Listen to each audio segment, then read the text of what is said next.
જય માતાજી મિત્રો, પુષ્પાની રસોઈમાં તમારું સ્વાગત છે। આજે આપણે અડધી વાટકી પૌવામાંથી એકદમ ઝટપટ બની જાય એવો નાસ્તો બનાવવાનો છે। તેના માટે પહેલાં મેં એક બાઉલ લઈ લીધું છે। હવે પૌવાને આપણે બાઉલમાં એડ કરી દઈશું। પૌવા મેં ચારીને લઈ લીધા છે। જે બટાકા પૌવાના પૌવા આવે છે તેનો જ ઉપયોગ કર્યો છે, તે લઈ લેવાના છે। હવે તેમાં પાણી એડ કરીને 2 થી 3 વાર સરસ તેને ધોઈ લઈશું, જેથી પૌવામાં બહુ ભાગનો ડસ્ટ હોય છે તે નીકળી જાય। 2 થી 3 વાર આ રીતે હાથેથી મસળીને ધોવાના છે। હવે પાણી નિતારી લઈશું। પાણી નિતારી લીધું છે। હવે 10 મિનિટ માટે તેને કોરા થવા દઈશું।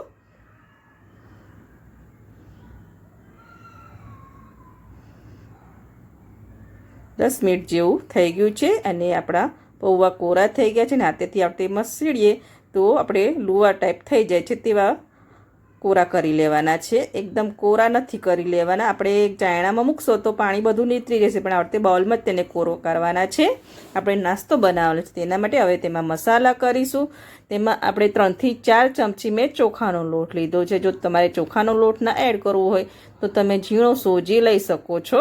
જો મોટો હોય તો જારમાં પીસીને તેને ઝીણો કરી લેવાનો સોજીને। ચોખાનો લોટ એડ કરવાથી ઉપરથી નાસ્તો આપણો એકદમ ક્રિસ્પી બનશે। હવે ઝીણી કટ કરેલી એક નાની ડુંગળી લીધી છે અને 2 લીલા મરચાં ઝીણા કટ કરી લીધા છે, તે એડ કરી દઈશું। લીલા ધાણા લઈ લઈશું। આખું જીરું લઈ લેવાનું છે, અડધી ચમચી જેટલું।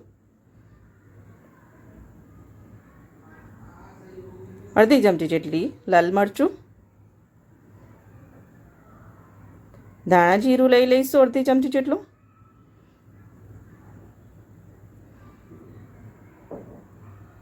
મીઠું લઈ લઈશું સ્વાદ અનુસાર ને ચપટીક જેટલી હળદર લેવાની છે। હળદરનો બહુ ઉપયોગ નથી કરવાનો, ચપટીક જેટલું એડ કરવાની છે।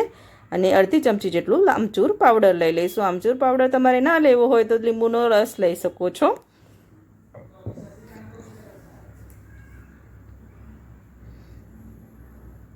એ મસાલા સરસ હાથેથી પહેલાં મિક્સ કરી લઈશું, પછી જરૂર લાગે તો આપણે થોડું પાણી એડ કરીશું। પહેલાં હાથેથી મસળી લઈશું।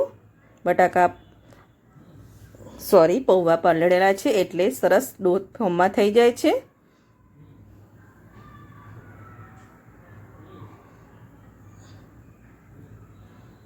આ રીતે મસળવાના છે એટલે ડુંગળીમાંથી પણ પાણી નીતરે છે અને પૌવા પણ આપણે પલળેલા છે એટલે ડો ફોર્મમાં થઈ જાય છે। જરૂર લાગે તો જ પાણીનો ઉપયોગ કરવાનો છે। તો થોડું ડ્રાય લાગે છે, આપણે થોડું પાણી લઈ લઈશું।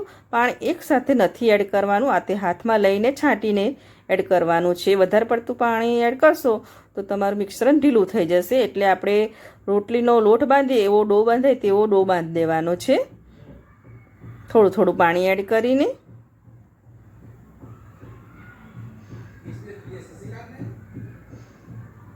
હજુ થોડું પાણીની જરૂર પડશે, હજુ પણ પાણી લઈ લઈશું। હવે તે હાથમાં લઈને જ લેવાનું છે। ડો બંધ થઈ ગયો છે। જો આવો ડો રોટલીનો લોટનો ડો હોય છે તેવો બાંધી દેવાનો છે। હવે તેને સાઈડમાં 10 મિનિટ માટે રહેવા દઈશું। હવે થોડો તેલવાળો હાથ કરી લીધો છે।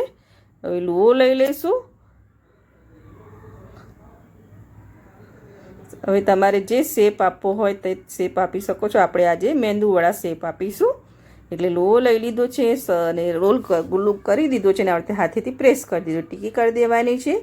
ટીકી શેપ આપીને વચ્ચે આપણે આંગળીની મદદથી હોલ પાડી લઈશું અને મેંદુવડા શેપ આપી દઈશું।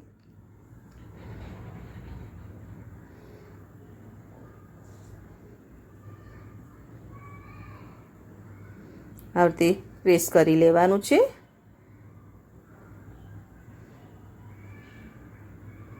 થઈ ગયો છે સરસ। જો આ રીતે આપણે બીજા પણ લુવા લઈ લઈશું અને મેંદુવડાનો શેપ આપી દઈશું।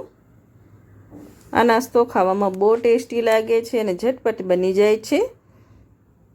લુવો લઈ લીધો છે, પ્રેસ કરી લીધો છે અને આંગળીની મદદથી હોલ પાડી દીધો છે।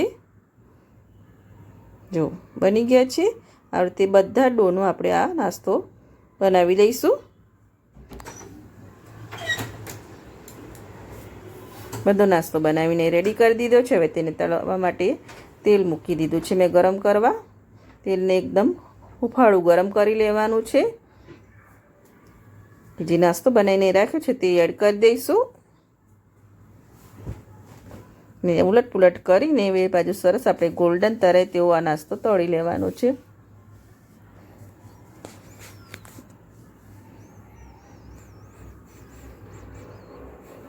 બીજો નાસ્તો પણ એડ કરી દઈશું.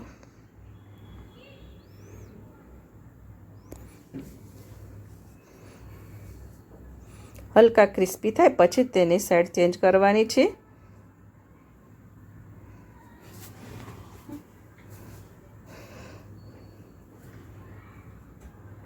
આંચ ફાસ્ટ જ રાખીશું. હવે ઉલટ પલટ કરી લઈશું.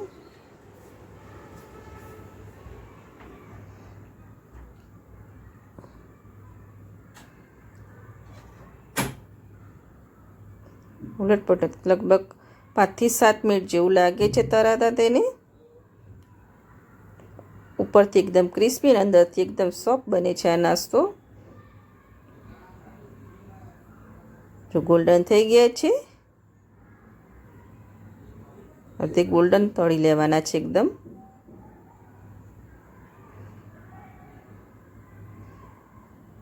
ઉલટ પુલટ કરીને આપણે રેડી કરી દીધા છે. હવે તેને આપણે બહાર લઈ લઈશું. જો એકદમ ક્રિસ્પી બની ગયા છે આ નાસ્તો. તેને આપણે એક પ્લેટમાં લઈ લઈશું.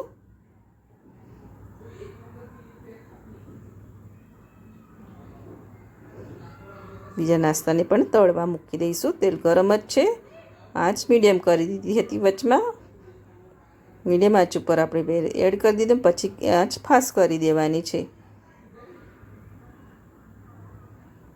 આ રીતે બીજા નાસ્તો પણ તળી લીધો છે અને મેં સર્વ કરી દીધો છે. સર્વિંગ પ્લેટ પર લઈ લીધો છે.